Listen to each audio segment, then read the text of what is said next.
Hello and welcome to the Codec Moments Podcast. I don't know who I am anymore. I don't know what I'm doing here. Line. Hello, I'm Andy Brown at Clinical Andy on the Twitter, and joining me today, or more, perhaps more to the point, I'm joining today Dr. Matthew Holt. Hello. And Ali Cornwolf. Hello. Hello. Who are you? I know, right? No, it's nice to have you back, Andy. Finally. It's nice to be back. For anyone who's not aware, I now have children, plural, and that is a whole new skill tree I've unlocked, isn't it? It's the best way to put it, yeah. Yeah. So, been earning some serious XP. Definitely grinding. And I'm not sure if that's appropriate with children in the house. Anyway, I'm back because it's Christmas. Well, it's probably not by now. By the time you're listening to this, I suspect it's March. Who's editing this? If it's me, it's going to be March 2021. But I'm back. Yeah, we'll not let you do the editing this time round. We'll get it out a bit faster. Yeah, we'll aim for January. So this is lovely. This is nice. It is. So what are we here to talk about? We're here today to talk about it's our traditional surprises and disappointments of the year. Yeah. Not only our surprises and disappointments of 2019, we're also going to look at our probably biggest surprise and biggest disappointment of the decade. Is that what we're doing? Yeah. I think we should do. Everyone else is looking back at the past 10 years on the gaming highlights and what they think's the best. So it only seems fit that we do the surprise and disappointment of the decade for each of us. Sounds good. Yeah. Right, who wants to go first? Go on, Matt. You can go first. I already bagged it either. I'm not. Yeah. Yeah. Are we doing surprise or are we doing disappointment first? Well, I think you've got to look at it this way. Are we going to send them out on a high note, talking about the lovely surprises, or are we going to send them out on a wave of vitriol? I'm liking the latter. Me too, because I haven't got one. You haven't got a disappointment? We're going to have to start with a surprise for 2019. Oh, okay. All right. But I am going to start with my runner-up rather than my true surprise. And I know I said to you guys, let's just do one each. But I did kind of end up with two in the end. And both are from the latter part of this year. And I know exactly which two you're going to say as well. Have you got the same two as me? No. Maybe. No. So, the one that is an almost my biggest surprise is Star Wars Jedi Fallen Order. That's the fact it was a good Star Wars game from EA. Yeah. It's an excellent That's game. why it's on my list. I mean, look, let's not be disingenuous. We both enjoyed Battlefront and Battlefront 2. They had their issues, let's be honest. But they weren't terrible games, but this is something else. No, I've enjoyed almost every Star Wars game I've ever played, no matter how bad they are. But this one, I was convinced it was just going to be Titanfall with a Star Wars skin. I wasn't sure which way it was going to go, and I thought we were going to get conned and ripped off. And we didn't. It's a brilliant game. It's got its issues. It's got a few bugs here and there. It's, the game engine is surprisingly janky given the money put into it, but it's a brilliant game. And even the description of Star Wars Dark Souls wasn't quite enough to put me off. It's superb. I just wasn't expecting it to be as good as it was. And if you put that difficulty up too much, it is punishing. Yeah. Massively punishing. Yeah. So I had two options depending on who says what. And that was one of them. But I think it's safe to say that everyone was very apprehensive about that game just because of its EA's jaded past, if you like, with loot crates and different things. Because like you say, Battlefront 1 and 2, there's nothing wrong with the games as such. It's just that they put all these loot crate shenanigans in, which ruins it. Especially with their what am I looking to say? Their kind of lack of interest in single player campaigns. It was nice to see that they've really pushed the agenda here. Yeah. And the bits that they've borrowed, if you like, from Titanfall work really well. Yeah, they do the small elements and nods. It's a superb game, and I can't knock it. But it wasn't my biggest surprise of the year. My biggest was one that I didn't really get on board with or get any interest in the hype.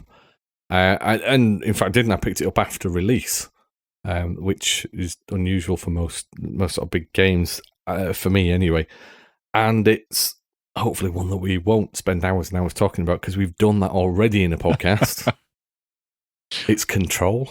Yeah, I have to say, I really, really enjoyed that game. And it, again, not one, I didn't feel there was a massive amount of hype for it. If it hadn't been for a couple of comments from Stuart Cullen, our friend over at the Scottish Sun, and I think I saw something on a website slightly earlier in the year. If it hadn't been for those things, I probably wouldn't have ever bought it. But I don't know what it was. I just thought I was doing some trading in. I saw it was there and I thought, yeah, go on then. I'm going to give that a go. And I loved it. Absolutely loved it. I didn't expect it to be as good as it is. And I've continued to go back to it since its release. I just recently platinumed it and I'm itching for the DLC. I want to play more of it. It's a fantastic game. So I haven't listened to the spoiler cast that you did, but after what you guys were saying about it and different things, I have picked it up in the Black Friday sale or whatever. I'm only a little of the way in, so it's something that I'm going to get my teeth into over the Christmas break. But that's not the game I thought you was going to say. I thought you was going to say Death Stranding. You threw a curveball in there, Matt. Well, I toyed with that one, but then I thought, where's his surprises and disappointments? And whilst I loved Death Stranding, it wasn't as much of a surprise that I loved it. Oh, okay. It's still an exception. There's lots of exceptional games this year, but there are games that I thought were going to be good and were good.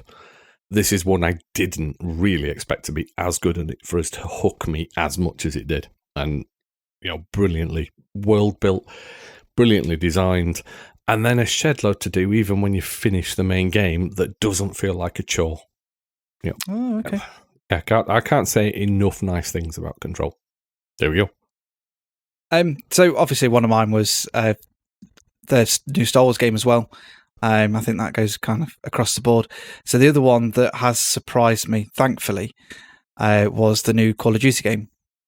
Because I wasn't expecting it to be. It got me when they kind of did a remaster, but not a remaster, and a retelling of, is it? Or I don't know. Prequel. It felt more. Yeah, like. It's basically been modernised, but then also the story's kind of retold, and they've gone to a different page in the Goosebumps book, and it's worked really well. I've played a lot of that, especially multiplayer. I've hardly touched the single player, but it's got me. I'm the same. I gave up on Call of Duty a few years ago because I was bored of all the kind of levitating rocket pack, wall bouncing. It was all just generic space shooter, and it's bizarre that it's kind of, I don't know. I never felt the backlash for the kind of gritty urban modern shooter that pushed it in that direction. So it turned me off a bit. And then with Black Ops 4, just completely foregoing the campaign, I was like, no, I'm out. I'm done. And this, the modern warfare aspects, the kind of reboot brought me back in. The reboot, prequel, whatever you want to call it, brought me back in. I've not finished the campaign yet though, because I've just been playing the multiplayer. I'm like, I'm like, Ali, I don't get a lot of time to play, and patches are doing my head in because every time I seem to get 20 minutes, and I think, I'm just gonna, play some Kill House and or Shoot House, sorry. And no, it's got a patch and then reinstall the entire bloody game. Thanks, PlayStation. That's one thing I will say is that seems to be more of an issue on PlayStation than it is Xbox. Yeah, definitely. And I don't know why, but it is. I think it's the way the PlayStation handles the actual writing of the information. The download is quick, but it's when it's actually writing it to disk. It seems to want to write the entire game. I don't know what it's doing, but it's just writing loads of data. It is a strange one, and it's not. It doesn't do that with every game. Certain games you'll get a small patch. I go to F1 2019. There are a fair few patches come for that. They're usually relatively small, and they're done and dusted straight away. So it is something very peculiar to that game. But you're right. If there's a patch, you may as well write yourself off for the next hour and a half. It's just not going to happen. Yeah. Yeah, but I spent a lot of time in that multiplayer learning the maps, learning the peak spots, learning kind of where the best, where the best action is going to be. I've really, really enjoyed that, and I haven't enjoyed any competitive multiplayer as much as I have this in years. Yeah, and it's nice that they're adding so much for free. I know there's the Battle Pass, which you can pay to kind of skip ahead some ranks and different things, but it's nice that they're, new maps and modes and coming out and they're all for free. They've just put in some more of the classic maps as well, which is quite nice. Shipment is mental still. Was that what? Shipment, the one with all the crates. Crash is back, which is just awesome. Yep. And it's nice that Activision are kind of I'm not going to say they're leading the charge because we've had battle passes and this for a while. We've had a number of big titles that have issued loot crates, but if Activision are moving this way with the Call of Duty series, that's a really good sign in terms of how the industry is looking at monetization. Yeah, definitely. Well, I was going to say that. Was you? Oh, sorry, Andy. Yeah, no, it's all right. So that's the downside of going last, is that you have to walk through the minefield of other people's choices. So what am I going to go with? Oh, it's got to. Well, I don't even know if it was a surprise, but it's surprising that it was as good as I'd hoped it would be, and that's Untitled Goose Game.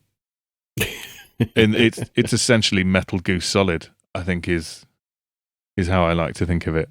Which I didn't even realise was multi-platform. I thought that was Switch exclusive. It was until last week. Ah, yeah, it was only released on PS4 and Xbox last week. Yeah. It's brilliant. Have either of you played it? No. Isn't it on Game Pass? How out of touch on the website are you? The reviews up. We have a website now with the tagline Metal Goose Solid. You see, I love that. I genuinely haven't seen that or read that, but I love that we both went there immediately. Yeah, because that's what it is. It's great fun. It is a lot of fun. It's too short, unfortunately. It is. That's and I finished it in pretty much one sitting in one evening, which speaks volumes about how short it is given the amount of time I get to play games. I only did it in two because the first sitting I had the little 3-year-old sat with me getting way too excited and too giddy about this naughty goose. Yeah, my daughter loves it. Well impressed with it. So I had to turn it off to calm her down so she would go to bed. But it's brilliant when you have a tactical goose, simulator where you with a working honk mechanic. I mean, wing flapping action. Yes, yeah. No, it's a great little game. It is. It's just you do it too quickly, and you can go around. You can mess around afterwards, and you can play about and find some of the more hidden and obscure things, which is quite nice. But it's when you feel like you want more, you just wanted more from the single player piece. That is the only gripe I had with it. Otherwise, it's a really silly idea that just works. It's a silly idea and it worked well. The whole thing of having a checklist of things that you have to achieve as a naughty goose was just brilliant fun. Absolutely brilliant fun. Now, I can't remember where I've seen it. It may have been on PlayStation Access's YouTube video for it, or maybe it was on the PlayStation Store updates, and it's the picture that's on YouTube. But it's that art style.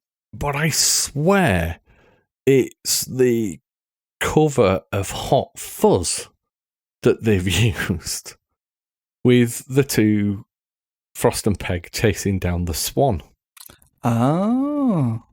I'm sure it must have been PlayStation Access I saw that for, because I'd seen that before I got the game, and because I was really looking forward to some kind of strange Hot Fuzz parody in the game. And disappointingly, it's not there. Not even a Mr. Peter Ian Staker. Nope. There isn't. Yeah. No, yeah. What a lovely little game.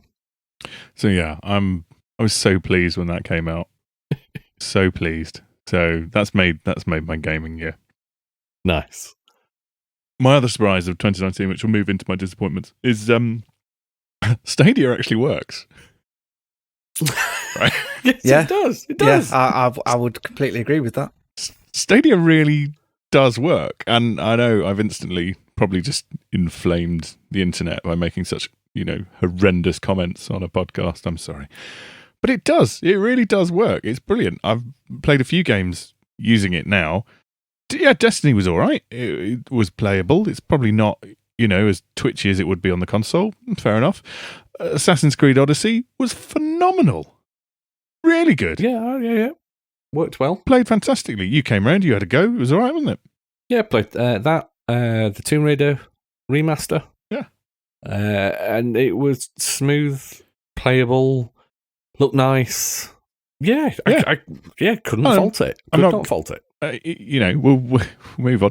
The great thing is, I had to go away the other week. I went to High Wycombe. I was in a hotel room, and I carried on my game of Assassin's Creed Odyssey just on my MacBook, tethered to my phone, and it worked. It was stable. It wasn't the highest.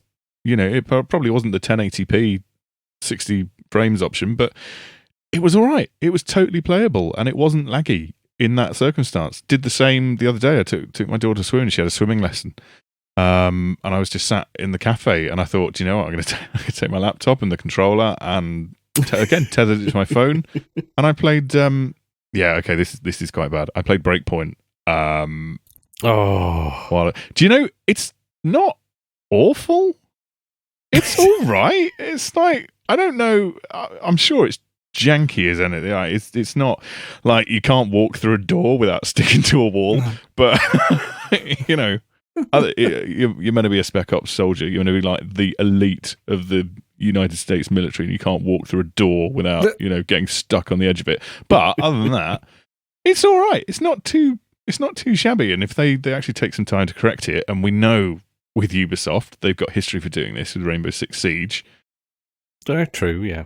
Well, that wasn't an awful game. It just didn't sell particularly well. It didn't meet expectations, and the amount of work they did with it afterwards was phenomenal. So I've got high hopes, and it was in the sale. I'll be honest, everything I've bought is in the sale because I was going to say, how much did you end up having to pay for Breakpoint, given it's only been out a couple of months? For the base game, you can pick it up for £30 at the moment, which I think is around about the same as on Xbox or PlayStation.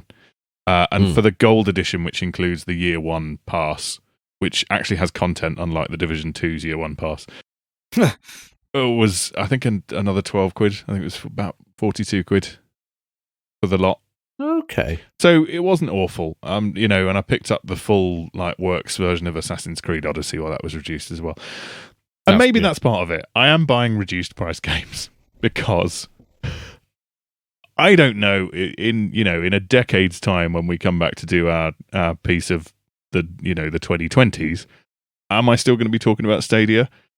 I can't guarantee that at this point. And it's not that it's bad. It works really well. It's just underwhelming. The launch of it has just been underwhelming, and it's really disappointing. That is my disappointment of 2019. Yeah. For a company like Google, who will have an entire division, I don't doubt, dedicated to competitor intelligence, right? Because I've worked for enough companies, big corporations over the years, to know that you have people who work in competitor intelligence, and their job is just to go and look at what your peers in the field are doing and say, how can we do this, make it better? Mm-hmm. And for them to have launched Stadia, and I know it's kind of, they're now peddling back and saying, well, it's a soft launch. It's, the big public launch comes next year when the free tier is at, fine. But for it to have launched with so few of the features actually available was just poor. And there's no getting around that. They're slowly bringing stuff in. So this week they've brought in the party chat, and the achievements have come in this week. All right. But again, as they bring in new features, there's no real parity across the platforms. So, I can now see my latest achievement that I've had on the Chromecast when I'm playing on the TV, and I can look at all of my achievements when I log in on my laptop using, a Chrome browser. I can't see them in the app yet. when I'm on my iPhone, and I can't play on my iPhone yet or any other phone. It has to be a Pixel phone unless you have an Android device that you use Chrome and you kind of force it into desktop mode. You can do it that way. You can't do that on Apple because it doesn't use the same codecs, and that's the issue. And it does make me wonder how they're going to bring it to an Apple device, but they must have engineers working on all this. But it just feels slightly half-baked, Yeah. And the technology is good. It works. It's just if they'd spent more time polishing it, maybe, not pushed it out in... When did they announce it? June? Oh, they announced it earlier, but they launched it properly in June, didn't they?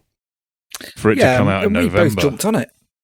Yeah, absolutely. But the lack of communication from Google about the features, because I know that made you and a lot of other people drop out and say, do you know what, this is a bit much for me now. We've not heard really what it's going to be and what there is. Yeah, I mean, from my point of view, if they'd have put a bit more effort into it and I knew what I was going to get for my £120, whatever it was, with the controller and all that, I'd have stuck at it.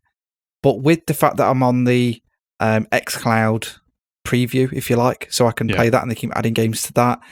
And I was thinking, well, if I don't do that, I can buy myself a new rim for my wheel, which I've done. Because I love just jumping on new technology and trying it out. But like you say, there wasn't enough behind it. There wasn't even any... Do you think about the base they've got of YouTubers and then narrow it down to the gaming ones, which probably isn't that much of a narrow, and then say, here's 10% off, or, do some videos about this, or here's some content, or press releases. There was nothing. Or even making sure that their whole thing where you can watch a stream and then launch into the game from that. Make sure that was working, because that's one of the big selling points. What it feels like to me with this Stadia launch is that they've just been a bit too clever for their own good. I think they've got this brilliant technology and they've got all these ideas of what they want to do with it, and it probably, in some form or another, on the test bench is working. But they've pushed it out with all these fabulous claims about it's going to be 4K 60, everything's going to be 4K 60, it's all going to be this. But it just feels a little bit too clever and a bit disingenuous. It's like, well, okay, the stream is 4K 60, but the actual game is 1080p upscaled at 30 FPS, so we're duplicating every other frame. But that's the developer's choice. And it just feels a little bit disingenuous on Google's part. You are a big company whose slogan used to be "Don't be evil," which you got rid of. So people are a little bit suspicious of you, and when you make these really bold claims and then you don't quite fulfill on them because of a technicality, it's going to make people think you're being a little bit shady about it. And the technology's great. I'll give them a tiny bit of credit on that, or a tiny bit of leeway rather than credit. It's both Microsoft and Sony both did exactly the same things for their interim consoles, and they're still, in the vast majority of cases, not delivering 4K at 60 frames a second. No, so it just seems to be something you say. That's fine, but they came in, with this big thing about saying, well, it's going to be 10 teraflops or whatever. It's going to be 10 times more power than the Xbox One X. You're like, well, what you should have done was actually just said, we've got this technology to work and it streams, the latency isn't noticeable, because it's not. It really isn't. I haven't played a game where I've thought this isn't playable. It's really good. But they've just come out too strong and they're pedaling back now. What they should have done was actually just said, this is really good technology, and I think people would have lent into it a lot more. The only part I found a little bit of latency was in Destiny 2 when I went into the tower, but that was because there was however many people can go into the tower. Is it 30 now, I think? And it got a little bit, but I'm not bothered. I'm not shooting stuff. It was dealable. I'll be honest, I wouldn't have bought Breakpoint if it wasn't for the Stream Connect thing. Yeah. And that's awesome. That's really good. I hooked up with a group of people last night because I wanted to check it out. Just randoms.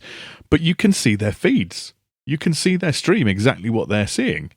So it does really help with the tactical element of a game like that. Don't get me started on the whole, just being lone wolf, no AI teammates if you don't hook up with randoms. But anyway, that's not Google's fault. But yeah, it's just bizarre. It just seems like every time you think, oh, okay, yeah, they're starting to turn this around. Google just seem to open up their mouth and stick another foot in it. The great one was just after launch, when they announced what the December games were going to be. And of course, they've been saying there's going to be all these games coming to the free games for the Pro tier. They've been saying there's all these new games that are going to come to the platform before the end of 2020. And yet, even though they've got this list of games that they say are going to come to the platform in 2020 that they haven't opened yet, they launched with, 22 titles? Yep. And yet, a month after launch, not even a month, 2 weeks after launch, they give away two of the 22 games that were already on the platform. Yeah. Which people will have invested in. I was one of them. I'd bought Tomb Raider because it was a pro deal when it launched. It was about £8. I thought, well, it's worth a shot. Give it a go, see what it looks like. And then a week later, they say, yeah, we're going to be giving this away free. Isn't that good of us? You're like, well, I can't. I can't. And I'm not normally one. I've been a PS Plus member for years, and it happens. You get games that you've bought before, and they come up on the thing, and that's the luck of the draw. But not a week after the platform launches, and it's one of the handful of games that was on it. So I went back and asked them for a refund. It was before I knew they were going to honour them all. And the one thing that struck me was I basically said, look, to be clear, I'm happy with the Stadia Pro, and I'm sure as it matures, we're bound to get duplicate purposes, but it's hard to understand why, when there are so few titles available, you haven't chosen to include new releases to the platform for the December Pro games. And the guy in the customer services who responded to me, his response was, exactly, we had the same thoughts about it, and we can't believe Borderlands 3 isn't included. And this is their own customer services team who are like, yeah, we don't know what's going on either. Fair enough. Well, they need to get it together for the free release, don't they? Because that's going to be what decides whether the platform lives or dies. Yeah, and they need to get it on more devices. And the potential is there for simple it. as that. That's yeah. the thing. It's good. It's good. It's just the launch is disappointing. It just doesn't quite feel like a finished product, and you wish they'd taken more time just to learn some lessons from the other consoles out there and just implement it better. So, but watch this space, because I think it'll improve, and I think if people give it a chance, that's the key. And I know a lot of people have just written it off because, I want to own my games, and some fear from the PC master race that I don't know. I don't get it. I don't get the hate for it out there, if I'm honest. Unless you physically have it in your hand, do you ever own anything that's digital? No, exactly. No. In this term of end user license agreements, yeah, completely. But it is good. It is good. It just needs. I hope Google support it by the fact they're taking on new studios. Like they've just bought Typhoon, haven't they? I hope they're gonna buckle in for the long run and actually give it some support, because the features like the Stream Connect and the large races that you can do in Grid, if you can fill a lobby, that would be good. Yeah. Oh, well, thanks for that. An unexpectedly long sorry, yeah. discussion about the Stadia. I've just basically for a month I've been wanting to rant about Stadia. So, Ali, your disappointment of 2019. I have a feeling that might have been a nice lead in. Oh, it was, yeah. Grid. Let's move on. I've ranted enough about that in episodes. Just really, I've still not gone back to it since the first couple of weeks of it releasing. I don't know if they've done anything with the wheel settings. I don't think they have. I've not seen any notes to say that they've done it. So I haven't got to put it at not in the patch 120 or something to like get some form of feeling. So yeah, that's my disappointment from playing it early on to the release. It's just shocking. So yeah, that's mine. Like I say, I've had the pleasure of ranting about that on the last 2 codec updates. So yeah. Right. What about you, Matt? Well, I struggled, if I'm honest, to find a disappointment from 2019. Sounds a bit weak, really, but there's nothing that I've been really looking forward to or really excited about or really wanted to be brilliant that has then let me down. Not even Breakpoint. Well, I never played Breakpoint properly. I had a quick go at the beta and decided, nope. It just didn't sit right. So, and plus, I've never got around to finishing Wildlands. So, until that's done, there was no chance. And we never will. Probably never will. Because it's too big. So, no, I didn't have any... The only thing that probably comes close is maybe Man of Medan, the Dark Pictures anthology. Yeah, it was them switching from the engine that Guerrilla Games have produced and going to Unreal. And it basically made it feel like a Telltale game with the janky engine and bits happening that shouldn't happen and duplication of characters. It took you right out of the story, which was a shame because actually it was a really nice little horror game. But yeah, that's probably the closest it's come to a disappointment. Just it didn't technically work as well as Until Dawn did, because that absolutely showed off the power of the Decima engine. It's worked great for Death Stranding and Horizon Zero Dawn and everything else. So yeah, then they swapped away to one that they just don't seem to have been able to code to deal with the choice. Right. But then saying that, it was still a good game, and I've got this suspicion that we'll get the second part of the anthology next year, and then it won't sell enough and we'll never see the full thing. But that's a different issue entirely. But yeah, that's probably the only thing that's come close. Everything else has either been as I expected or been better. Bit boring, really. Sorry, I haven't got a rant like you two. No, it's all right. Yeah, it's all right. Vanilla. Yeah, I struggled. Even the Terminator game, I quite enjoyed. I won't say it was a surprise, but it definitely wasn't a disappointment because I was expecting it to be garbage, and I actually quite enjoyed it. So it's difficult. It's been a difficult year because I think we've had some absolutely phenomenal games, and then we've just had some steady performers. Wolfenstein Youngblood didn't stand out as being as good as the others, but was still a good game. It was playable, wasn't it? Yeah, that's just it. Yeah. It was playable, but it wasn't what you'd come to expect. I know, Ali, you weren't a fan of Grid, but I really enjoyed that. I enjoyed the arcade aspect and do keep meaning to go back to it. VR game-wise, the Doctor Who game was quite nice. Had some really nice touches. Definitely not one to play if you're scared of the Weeping Angels. Oh, they do freak you out though, don't they? It worked. The levels with that works really well. I bet. Yeah, everything has either done what it was supposed to or been better than it was supposed to. That's what it's felt like for 2019, really. I've enjoyed a lot of it. How did you enjoy Dangerous Driving in the end? I enjoyed it, but I think I switched it off and played something else. I wasn't disappointed with it. It was Burnout. I think I wanted it to be Burnout in 2019, not Burnout from 2009. Yeah. I think that's the only thing with it, but I wasn't necessarily disappointed. I just haven't played as much of it as I should have done. It was I know what you mean. It was a nice blast of nostalgia, but I've not really gone back to it. Yeah. Trials Rising, that's been a solid one through the year. That was as good as I expected it to be. I've gone back to that quite a bit. Still playing bits of it now. There have been some good games all year. I'm just babbling on about everything that got released now. We'll just turn it into one giant list.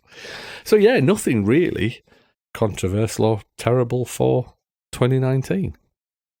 If we're talking about disappointment of the decade, yeah. I might have something really controversial. Oh, go on then. Steel yourself. Metal Gear Solid 5. Oh, do you know, that is... I hate to say it, that is not a bad shout. I mean... it's a great... It's like Absolution, isn't it? It's a great game, but it's not the Metal Gear Solid game we were wanting, maybe. Yeah, that is it. I think I scored it 9.5 out of 10, because technically it's brilliant. As a Metal Gear game, it's so unfulfilling. It's just anticlimactic and lets you down. And you just like, No. And I think that's the one game that I fully expected to spend weeks solidly playing. And I think I bombed through most of it, if not to the end of the story, in just over a week. And then it came out of the machine and has never gone back. Fair enough. And on that bombshell, we're going to change the name of the website. Death Stranding feels like a better Metal Gear sequel than Metal Gear Solid 5 did. That's saying something. Yeah. I think it's definitely for me. It's my biggest, despite really, really genuinely enjoying playing it for what it does offer. I did think it just was not a Metal Gear game, and I think you're right to comparing it to Absolution. The great way of doing it is there's absolutely nothing wrong with Absolution. That's a very good game, but it's not a Hitman game. Cool. So I feel a weight off my shoulders now. That's cathartic, isn't it? I'm impressed. It's like no matter how much I love the series, I can't get behind that game as much as I want. Like going to confession. Yes. All right, Ali, what about you then? Do you want to do your disappointment for the decade? Yeah, so I've been struggling, and I kind of got a bit of a toss-up between two. Going back to what we were talking about previously, it's kind of the Call of Duty series when it took that hard right turn into futuristic jetpacks and stuff. And I was I wouldn't say a die-hard fan, but I loved them. They stressed the hell out of me. But I love playing them. And when it went to that point where it's bad enough playing with kids that have got the reactions of Maverick and just shooting you in the head out of nowhere, but then when they're anywhere, just flying above you, that was a hard no for me. And it's nice that they've actually come back to where it all started, if you like. And, you know, even with the World War II ones and things, they actually realise that that's what the games actually needed to be. They needed to be grounded, and they needed that almost realistic feel to them to bring the players back. Not all, probably not to everyone's taste, but it worked for me. So that was a disappointment of the turn that they took. Did you have one in particular that did it for you? So the one that completely turned me off was Advanced Warfare. So I think I got Ghost with my Xbox One, I think, because that was about the time that Next Gen kicked in. And then I gave another one a go, and I was just like, no, it's not for me. Advanced Warfare was as far as I went in that series, if you like, and it was just, no, I'm not feeling this. I'm not feeling people flying around in the air and double, triple jumping and hovering in the air and things, and it was just a bit ridiculous. I don't mind, that they go a little bit futuristic, maybe with some of the weapons, and let's be fair, some of the stuff that are in Modern Warfare, it's modern, isn't it? But would they really be there? And then the other one, which I was a bit of a toss-up between the two, was Assassin's Creed Unity, because that was a hot pile of garbage when that was released. A steaming pile of turd, wasn't it? Yeah, to the point that there wasn't even any flesh on some of the renders. Yeah, just the exposed eyeballs. That was freaky as, yeah. Yeah, and I think that is the worst out of the series for me. Maybe Assassin's Creed 3 thrown in there somewhere. They could duel that one out. 3 is the absolute worst. It was the God knows how many hours of hand-holding. It just bored me to tears. Yeah. That was a disappointment, actually. Yeah. So, and London, it was a bit better. And then I like the way they've taken Oranges and Odyssey. Odyssey's brilliant. I just started playing it. It's brilliant. Yeah. But, tip, if you haven't started playing Odyssey, play as the girl, because she's much better. Really? Oh, yeah. Honestly, the female character in that is brilliant. Oh, okay. Yeah, I'll play as a bloke. But... Yeah, I'll remember that, because I've still yet to finish Oranges. And when I've done that, I'll be on to Odyssey. Yeah, there you go. Well, there you go. What about you, Andy? What's your biggest disappointment? I've got a massive list of disappointments. Oh, okay. For the decade. Strap yourself in, guys. I don't know if you want to just look at some of the almost runs. Go on. Just go on. Give us your 3 almost runs and then your disappointment. Okay, Telltale. Just anything by Telltale? No, just the way it ended for Telltale. Yep. great idea, really interesting game concept, slightly hampered by the fact they didn't do a lot of technical development and spent a lot of money on licenses. You know, Yeah, because they had the potential to be cracking games.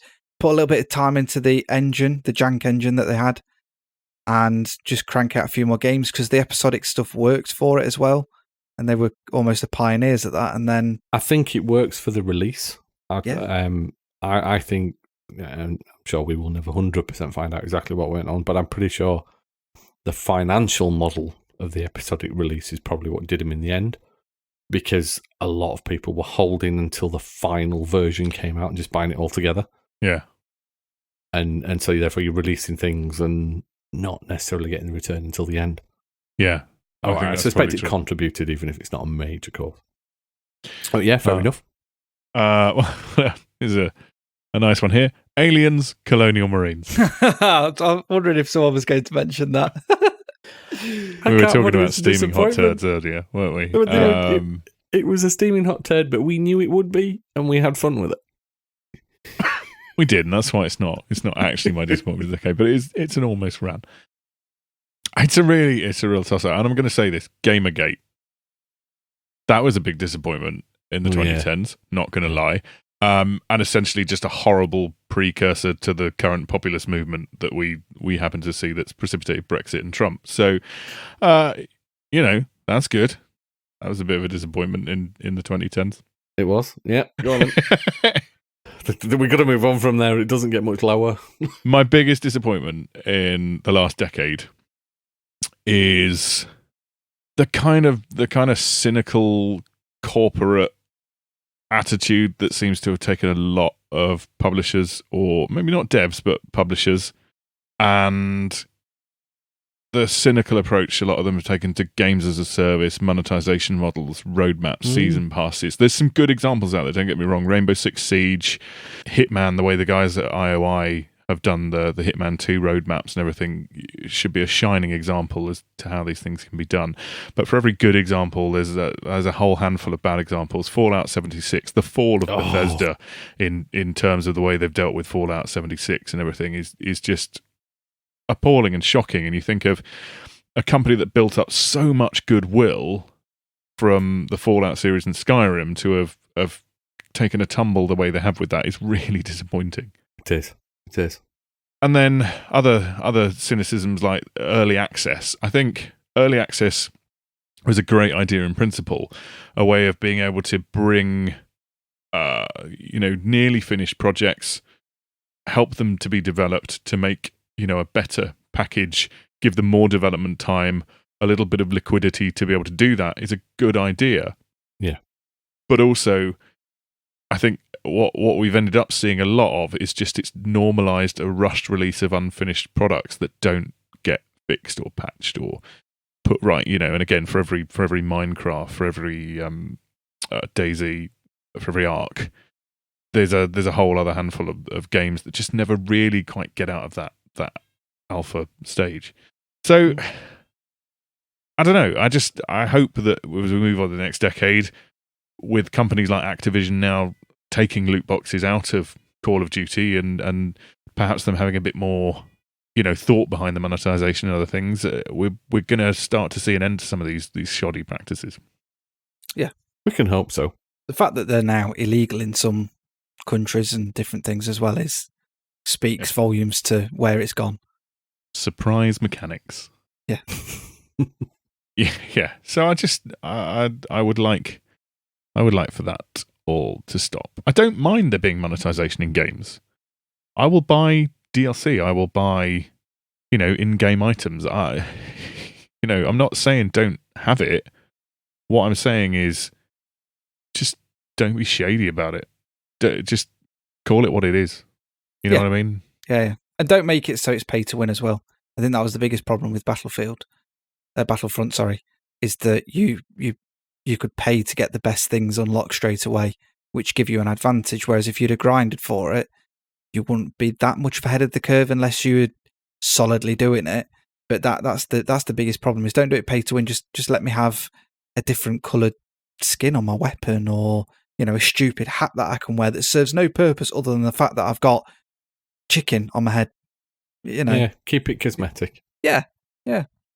Yeah, so that was my disappointment of the decade is where a lot of these companies have kind of the direction we've gone in, and I'm fed up with seeing roadmaps for content. And again, I go back to Fallout 76, but this was a classic. It wasn't, again, we played a bit. It wasn't awful. It was playable, but it wasn't a Fallout game as much, was it? Mm-hmm. You know, I am fed up with seeing roadmaps coming out with, you know, here's one thing we're going to release next month, and then over the next year there'll be other stuff, but we don't know what it is yet. So, you know, coming in June, something, coming in October, something. Like, it doesn't mean anything then. Why just put up a box with a question mark on it and say, coming here? You know, look at Anthem. Great example. Oh, God. You know, don't publicize content until you can actually show what that content is. You know, and I get you want to sting people for the season passes, but in that case, take more development time, come up with it, you know, but still put out a decent full game if you're going to charge for it. Yeah, it's going to be down to trust in the developers, and I think a lot of that trust has been undermined and eroded through these janky practices. Yeah, we'll take that example of a season pass not knowing what was in it. Metro Exodus. Yeah. It wasn't announced what that season pass contained, but actually there's enough trust in 4A that are going to deliver something good. The first bit of DLC, the 2 kernels I finished this week, and is one of the best pieces of self-contained short DLC I think I've ever played. Cinematically brilliant, well constructed, well thought out, and you're thinking, yeah, you're right to trust that. Fallout 76, no, absolutely not. Not with the way they've treated the player base, and not making people pay £100 a year for stuff that they should automatically have in the game anyway. Stuff that'll wreck your game by deleting all of your junk. You can pay your subscription. Was seeing something about it? The stuff that you get given if you pay your £12 a month or your £100 a year, whichever subscription you go for. They give you credits for the in-game shop, don't they? As part of your package for your monthly subscription. And that monthly amount of credits you get for the in-game shop is not even enough to change the colour of a power armour. Yeah. Wow. It's absolutely... Anybody who funds that really needs to think about what they're doing with their money. And potentially, put it to a good cause instead of these really bad practices. I do also realise the irony in saying that I'm fed up with developers putting out these roadmaps and saying we're going to do X, Y, and Z, and we don't have a time frame or any actual real plan or idea of how we're going to implement this. And yet, I own Stadia. Yeah.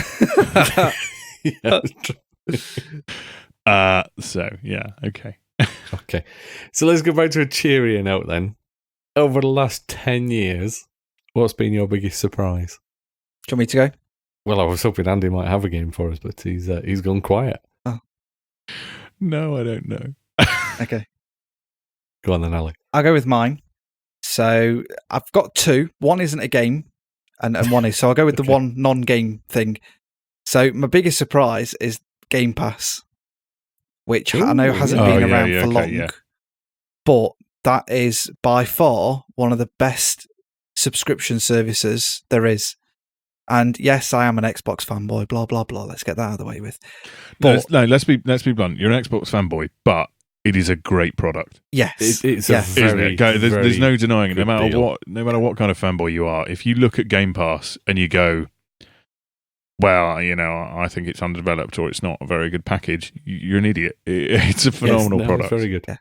It started off as a subscription-based service that they added, quite a few games to and whatnot, and it's just gone on from there. And there was even points where people were a little bit standoffish because they were concerned about how much money developers were getting from it, and they squashed all of that and published the figures. And I think a few publishers came out and said, no, we actually end up making more money when our game goes onto that service. And obviously some of it is because of the DLC. And, not only that, but you've got the Ultimate Game Pass now, which includes your Xbox Live subscription, and the Ultimate one also allows you to have games on PC, which does the crossplay. And I think most games, if not all first-party games, have gone straight onto that platform as well.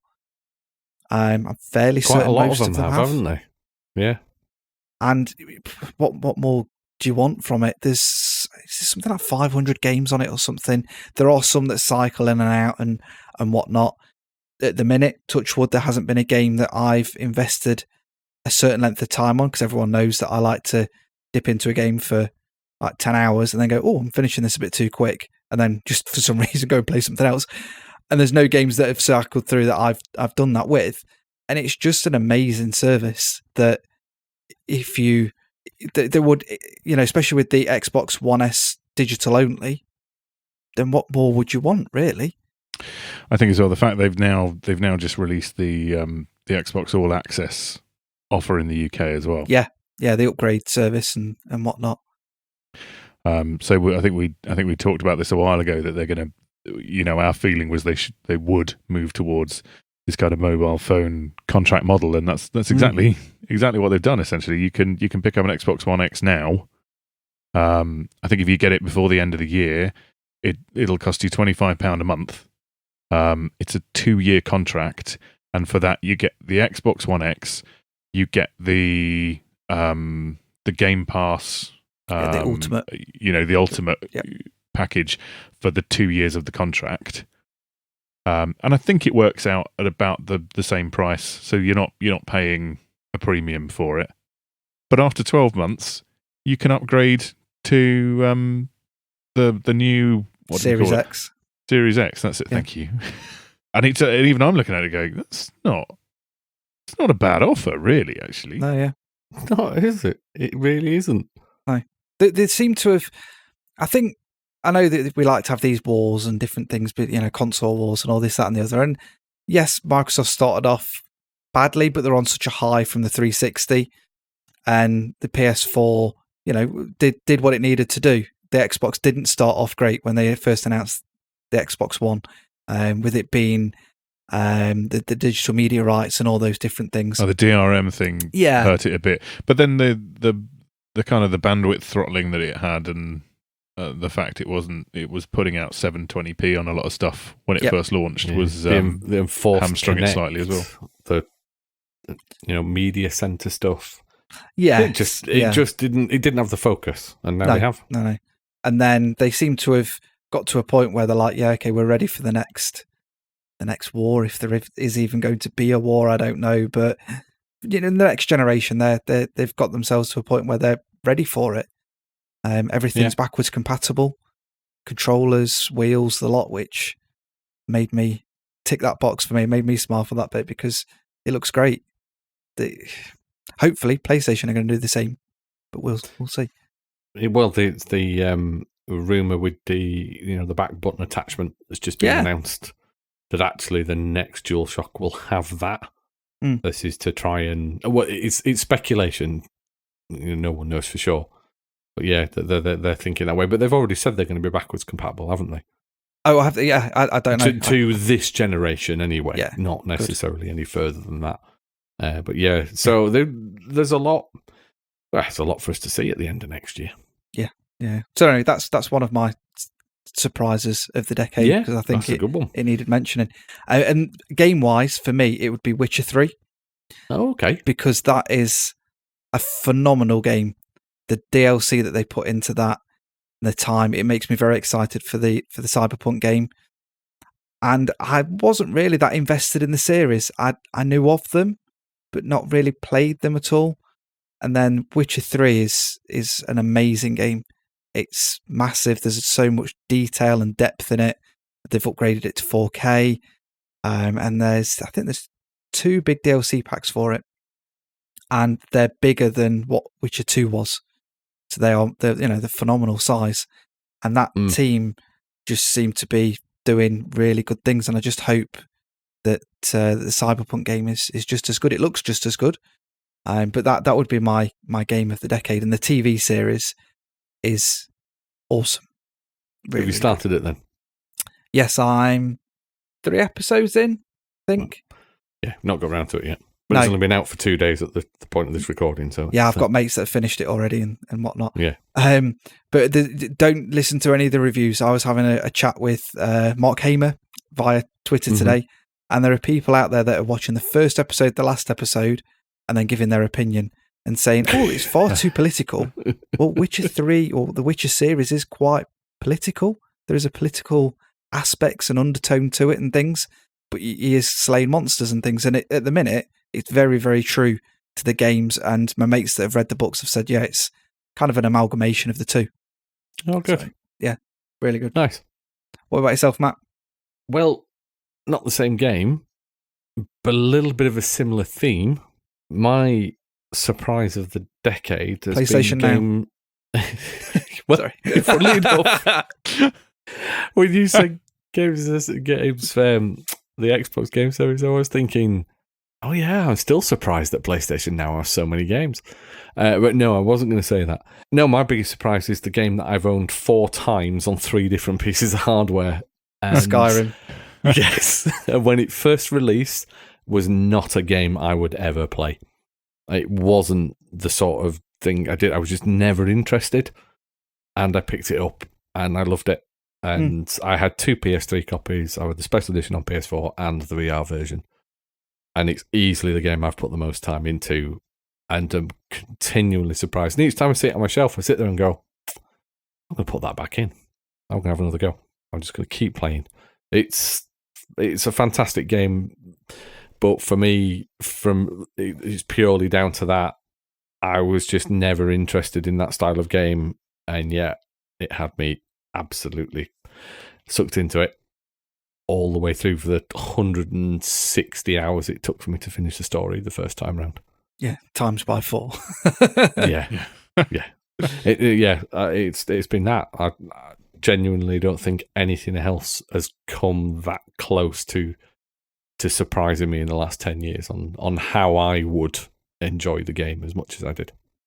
Nice. You need to get you a Switch so you can play it again. I won't lie, that is the only thing that could probably sell me on a Switch. I think while we're on the subject of the Switch, I think that's worth an honourable mention. Unless Andy's going to say the Switch. Oh, go on then. I'll say the Switch. There we go. Yeah. Well, I'll be honest. I kind of struggled with a surprise for the decade because I've got limited mental capacity these days and a complete lack of sleep. But but didn't skimp on a disappointments list. I definitely didn't skip it. Well, that tells you a lot about my frame of mind. I mean, I could have gone with Grand Theft Auto 5. It's not that I was surprised it was going to be good. I'm surprised at how it took off. Yeah. I mean, what was it in the UK? It outperformed the lifetime sales of GTA 4 in a month. So, it was pretty phenomenal, and it's gone on to make like $6 billion and sell 115 million copies. What year did it release? Was it 2013? Yes, it would have been because it was just before. It was just before the new console generation. Yes, it was. Yeah, because then they re-released it, didn't they, for the new console From generation? the point it was released in 2013 to now, it's been out of the top 10 in the UK game charts twice. Yeah, for 2 weeks only or something. It's ludicrous how frequently that game is in the top 10. So it's not. And I think that it was a good. It's not surprising it was a good game. Out. It's just surprising how phenomenally successful it's actually been and continues to be. Yeah. And I think they've got a massive bar to get over for the next one, which presumably on the next gen. So whether we get that. Don't think we'll get it 2020. I think it'll be 2021. I think they've got 2 years worth more to milk the online because they're still releasing. It's new made content for that. It's made them $6 billion. They're not in any hurry. No, it's making up for what Red Dead Redemption 2 isn't doing for them. Well, yeah, I guess that could be the single player is amazing. Oh yeah, it is. The multiplayer is nowhere near where everyone hoped it would be. And it still isn't anywhere near that. It's nowhere near GTA 5. I don't think it's the the multiplayer, I don't think is as engaging as the original Red Dead Redemption's multiplayer. I've not touched it really. I had a little go when it first came out. That was it. I did a bit with Kev. We had quite a good bit of fun wandering around and talking around a campfire, and that was it. So I could have said GTA 5, but no, let's go with the Switch. Yeah. Yeah. Yeah. The Switch was released. That was good. So somebody help me out. Somebody proposed this. Ali was for me, Ali was the one that brought it up. The surprise with the Switch is the fact that it worked. And I know that sounds daft. Yeah, I don't mean physically that it turns on, but the fact... No, and it does work really well yeah, as well. The fact that you put it down onto your stand and it goes onto your TV, you pick it up, it comes back to your console, and it is as quick as it showed you. It's not... I don't think it's that for me with it. I think it's the fact that it is just another version of the Wii U, but they've managed to market it and sell it right. It does the job. It is. It is. It's what the Wii U probably should have been. Yeah.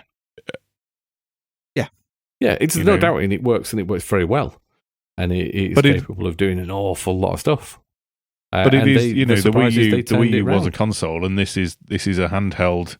All of the power is in your hands. You plug it into a dock, and you can watch it on your TV, but it's still a handheld unit. And I think it's interesting they've just brought out the Switch Lite, so I don't know what the sale on those is. And look at the sales figures of the Switch; it is phenomenal. It is going to overtake the PS4. Yeah. Oh, that's got some doing to do that though, hasn't it? Because the PS4's best selling of all time now. Hasn't the PS4 just recently overtaken the PS2, which was the best selling of all time? I think the Switch has a long way to go to do that. I don't think they're as far away as you think they are. As it was the Wii for a long time, was it? And the PS2 took the Wii eventually. Yeah, so not quite. So according to Wikipedia, the PlayStation 4 has sold 102.8 million, and the Switch is 41.67. But it's selling faster now, isn't it? Yes, it's the fastest selling console of this generation. When you look, because that's only 2 years that the Switch has been out, whereas the PlayStation 4's 6, isn't it? Okay, so fair play. It may not. Hyperbole aside, it may not surpass the PlayStation 4, but it's selling faster than them both, and it will surpass the Xbox. I think because what are they? 38 to 43 million. Yeah, the Xbox One is quite a way off, isn't it? In terms of total units sold. So it's just a little handheld that can. And the fact they keep bringing it was a bit of a joke at first, how many ports are coming to it. But some of the stuff that's coming now, The Witcher 3 has just been ported to it. Yeah. And it plays really well. Okay, yeah, it takes a graphical hit, but it's not shabby. No. And like you say, I don't mind them ports, because the reason why I don't mind the ports is because it's not like everyone had a Wii U and they're just kind of re-rinsing the games to get some content on there. A lot of people snubbed Nintendo because it wasn't there. People weren't buying the console and different things. But now they're like, right, okay, this does really work and everyone's loving it.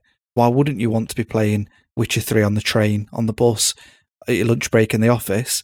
And they're just bombarding it with content. It's great. Yeah, it's doing a great job. Can't knock it at all. And then probably like the finest stable of first-party games you will see as well. Yeah, definitely. So that was a surprise. I think after what happened with the Wii U and the talk of, essentially when they started talking about a handheld device, the talk of them essentially splitting their market share between the 3DS and whatever the new console was, it was, there wasn't a huge amount of enthusiasm for it, and it's just a fantastic device. Right, it's just going to take the 3DS sales, isn't it? Now, it's that. It's that's what the light's for, isn't it? Light comes in. Those that are looking to a replacement now, or to get into it new, it's just about. It's probably at the top end, but it's just about the right price point. Ali, how often do you play docked with your Switch? Not that often, because to be fair, most of the time I play my Switch is when I'm not at home, unless I'm in bed. Yeah, I play it in my office, in bed, on the road. Yeah, when I'm on holiday. I don't use the dock. I haven't even got the dock plugged in these days. So I think the Switch Lite is absolutely the way forward, if I'm honest. Yeah, the only thing is you can't detach the controllers, and if you ever did want to dock it, you can't dock it. Yeah, that's true. So there are some slight negatives to it. But it feels like a natural step on for those that are moving away from the 3DS or the 2DS. Absolutely. Yeah. But again, how often have you detached the controllers to play? A bit, but that not me playing. So when my niece and nephew come round, that's probably when it'll actually be on the main TV and they'll be playing Mario Kart and they've got the little controllers and stuff. It depends on the game as well, but to be fair, majority of the time it is in handheld mode. Sometimes it's on a little stand and I'm using my Pro controller, but it is, portable mode if you like. Yeah, so Switch, we love you. Yeah. There you go. It's been nice to look at our surprises and disappointments of this year and of the past decade. Maybe we should do a decade in gaming quiz, Matt. Well, it's funny you should say that, because that was my plan for something to come out in January, but pending your two availability for recording, because obviously you will both be taking part in the quiz. Oh, yeah, cool. Oh, I like it, yeah. So from the point we're recording this to the point we record the next one, which will be a decade in gaming quiz, I'd need you both to come up with a buzzer. Okay. So that's your Marvin, homework. I've been shot this time, whatever it was last time. Come up with a buzzer, we will record a quiz, and that'll be the next thing that comes out after this podcast. So I'll let you both sort out the technicalities of it, and yes, we'll be back some point fairly soon in the new year with a quiz and a roundup of the end of year Codec Momentum as well. Oh, yeah. We'll do That's both still in the going. same episode. And we will How's also the roll Alcemba? in December's updates as well, because we've not done that either. It's been a bit busy this month. How's DLC Ember going? Brilliant. I'm loving it. Oh, it's if this comes out before the end of the month, I'll make every effort to actually try and get it out before the end of the month. We are going to see some shake-ups of that leaderboard. Take a snapshot of how it is now, because come the 1st of January, it will be very different. We can address the controversy when we actually go to record it. But I will just put it out there for the record. Yeah, it's my fault. I came up with the name and it was too good a concept to waste. Yeah, came up with it in June. Yeah, I took advantage of it. Did we even get that far into the year? I think it was January, wasn't it? Well, it might have been. Yes. So yeah, no, that's going to be interesting. Stay tuned for that one. Okay, well, thank you very much. It was lovely to be back. It's really nice to have done this, actually. Yeah. Yeah. We need to pencil some more time in. Yeah, now I'm going to go back and do some more parenting. Lovely. Night feed for the win. Yeah. Yeah, thankfully my wife has that covered. Anyway. Right, well, great. Let us know what your surprises and disappointments of 2019 and of the 2010s were. You can tweet us at Codec Moments, or you can, what other things? Facebook. You get on Facebook our is a thing. Facebook. That's the thing. Yeah, Discord. We've got a Discord server. Could log on to that. Yep. Or an email. Or email. Yeah. Or email. Or, as we've successfully had in the past, Morse code. I want more Morse code. That's always good. Yeah. Yeah. Anybody who sends us their surprises and disappointments of the 2010s in Morse code, we'll find some kind of gift for, I reckon. Okay. I'm not saying it won't be terrible. Yeah, but we could do that. Yeah. We might have Usual terms and conditions apply, i.e. no Square Freak. I'm not sending it to the US. So, with that, should we call it a night, gentlemen? Let's do it. We shall.